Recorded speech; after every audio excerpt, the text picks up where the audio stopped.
bujja oyo si kemisera gwe twakajje South Africa matini owa si beautiful kemisera oyo gwe twakajje South Africa nga n'engalo bazitemye ne tugamba no kemi obukomye oyimba nze no mbadde mmanyi ali mu kiseera kiwandiise ekyokumurehabilitating ate ensonga ezaali zemutute South Africa zaali zakufumbirwa nga nebikyankalana ate akomyewo Kampala yaali zemukufumbirwa nga twambulirira wana abasajja abeesonyi naye mmanyi bateesonyiwa basajja naye manyi nti ebintu bino ali mu process ya rehabilitation ey'okudabudibwa naye kati huyo atandise kiba kitegeeza agenda okudda ng'omusajja oyo waali kindi omusajja yasala magezi omanyi omulenzi oba ono yasala magezi kudduka ku musajja weeri akomeko ajje kuwoono ko ntannaweza myezi 3 yoga yafuliddewo omuntu ne beetegeera ne batuuka n'okkuba ewaka amasimu bakyale oba oweeno eya tiketi yali ekalu binaga tukole ki tukole akantu kano osobole okudda oba yafunye omubudaabuda mu nnaku kubanga tiketi kyetusobola kuŋŋamba nti omuntu wobanga osobodde okufuna omusajja n'olukuka n'okukyaza mu mwezi nga gumu oba ebiri omuntu oyo n'aba nga si yakuwa eya tiketi yakomyawo n'olajjanira bantu anyway kati wano waliwo emyezi ebiri okuva lwe yava waliwo abantu bemmanyi abaafuuka bazadde bakemisera mu ndongo omu ku bantu abasinga okulajjana ennyo okulaba nti no bamuyamba okudda n'okkowola bannayuganda okumuyamba ye Twaha Studio promoter number 1 we South Africa Twaha Studio and property atubuulira ayinza okuba babadde ku mukolo atera okubeerako omukulu kiri kya number 1 promoter international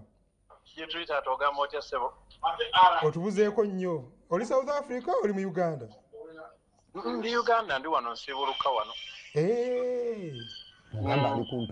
oli kumpewo oli butereevu wano waliwo ebifaananyi ebitiŋŋana ebya kemisera biraga nti yabadde n'omukolo ate nga essaawa zino gwomu ku bataata be mu ndongo eno tetumanyi omukolo omwagutuliddeko nga tetumanyina kumanya omukolo gwa kemisera mbadde sinnagumanya nnyo ekyamazima naawe teyakuyise nange kimpiseeko bwisi kuba sibaddemu ennaku nga 3 ate byowulirawulirako byowulirawulirako ebitambula ebbali bigamba bitya omukolo nange waliwo yagunsindikidde omusajja wegamba nti nja kukubira Mary Bato yayinza okumpa ku byama South Africa yo abasajja bayo bagamba ki wangi ku basajja be South Africa tekuliko amanyi ku kyamukolo oba nnyini gwo abasajja be South Africa ngenda kola okunoonyereza naye nga mbadde sinnafuna bulungi tekyewuunyisa okuba nti nno omuntu gwe twakakomyawo nga mulwadde ate okuba nkati atuukidde emikolo ekyamazima omuntu musobola okwewuunya naye ejjukira n'obulwadde buwona ate kasita butuuka ku musawo omutuufu ng'oyo gwe yafu kitegeeza obulwadde bwe bujja kuwona mangu naye lwaki ono si yamujja South Africa n'atusumba okunoonya okusondasonda ssente fe twamuleetera buleetezi muntu anti kati ebizibu bye tusanga oluusi ng'abantu naffe tetumanya naye ye ng'omuntu yaba amanyi ebyama by'okusinga matini bwe twamuleetera bwerere wasondako matini weteekawo nze omukuba abakuba omulanga kulaba nti twakuba omulanga ng'ojjukira naye kale tetulina buzibu yafumbiddwa mukulu twaha tukunoonyeza ku nsonga eyo nga twagala kumanya oyinza okuba tuddeko omukolo naye nga bitambula bitya sebo neyanze emirimu gitambula bulungi alhamdulillah endongo tugikole South Africa n'ennaku zino tugikola ne wano ate nga tuli ne mu bizinesi zaffe ez'amataka sebo tuli mu properties kati South Africa endongo erudde okuvuga esaidize eyo kuba kati akaliyo kadongodongo gugwe namba promoter toliiyo abadongo basuuliridde kituufu era endongo era bw'oba otunuulidde tewanaddayo okubaayo kivulu ekyamazima eky'omulamwa eky'essimba ekisobola okwogerwako olw'okuba nti bapromota abasinga n'ebifo bennyini ebigendamu abayimbi si byebyo ffe mwe tutegekera eby'amaanyi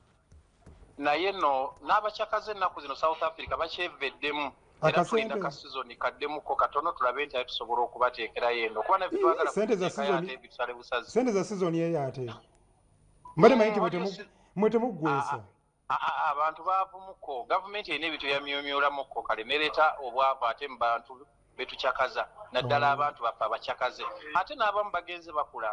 ebidongo bagenze bakendeera amaanyi gali ge baayina nga tebakyatuwagira omuli ne ba sponsors abamu bagenda baggwamu amaanyi kati nga endongo etukosa kale mukulu tukweyanziza olwakadde tujja kwongera okunoonyako tufune emboozi empanvu esingakaawo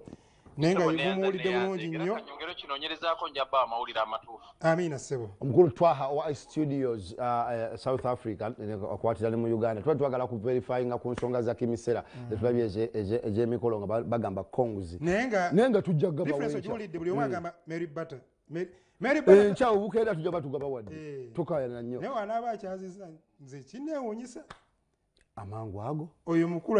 yandibadde yamukima eri sikulenda bamuleetere buleetezi